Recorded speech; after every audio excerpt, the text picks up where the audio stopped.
In this video, I will show you how to make a clip-in mask in Illustrator. We begin in a new Illustrator document, and to create our clip-in mask, the first thing we will do is insert the image that we are going to use for this mask in Illustrator. This step is very important because the image must be inserted in a specific way.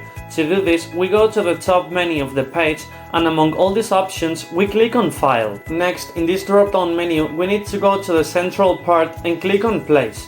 Now we select our image, and before clicking on the place button, it is very important that we pay attention to these checkboxes. Next to the text link, there is a checkbox and it must be unchecked. After that, we click on the place button, and to define the size of the image, we click anywhere on the page and drag to set its dimensions. Next, we will proceed to draw the shape in which we want to create the clip-in mask, because we must do it in a specific way to avoid errors. To do this, we have to go to this toolbar and right-click on the rectangle tool, and here, among all these shapes that appear, we choose the one we want.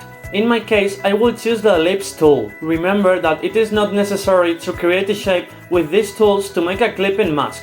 You can also draw your own shape using the pen tool, which you can activate by pressing the P key on your keyboard. Next, we will set the size of our ellipse, so we simply click on a point, just like we did to set the size of the image, and drag to another point to adjust its dimensions. As you can see, only some blue lines are visible, and this is a problem. If we go back to the toolbar on the left, click on the selection tool, and then anywhere, you can see that when the ellipse is deselected, it disappears from view. In order to create the clip-in mask, it is very important that the shape is visible. So we select it by making a global selection around the area where it is. And we go to the top again, to Window. Here we position ourselves just above the toolbar options, where it says Control Bar, and click on it so that it becomes visible. Now in this top menu on the left where it says Stroke, we increase the outline of our shape. After that, it is very important to fill the shape with a color, because although the fill color of the shape will disappear when creating the clip-in mask with the image,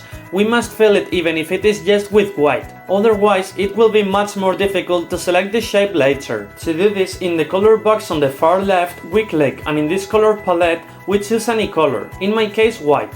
As you know, this color will disappear. It is only to be able to select the ellipse when clicking on it. Next, using the selection tool, we click on our image, and to apply the clip-in mask, it is very important that the image is positioned below the shape. To make sure this is the case, we simply right-click on our image, and in this drop-down menu, we scroll all the way down to the section called Arrange, and click on it. In this other menu that appears, we select the last option, Send to Back, and if we move it, you can see that the image is now behind our shape. Now, with our image selected, you can see that its size is smaller than the shape, and this will cause an error when creating the clip-in mask. To fix this, we click on any of the blue points on the outline of the image, and to scale it without distorting it, we hold down the Shift key while dragging, adjusting it to a size larger than the shape. After that, we make a selection that includes both elements, and to ensure this, we can press Ctrl A on our keyboard. Then we right-click, select Make Clip-in Mask, and that's it.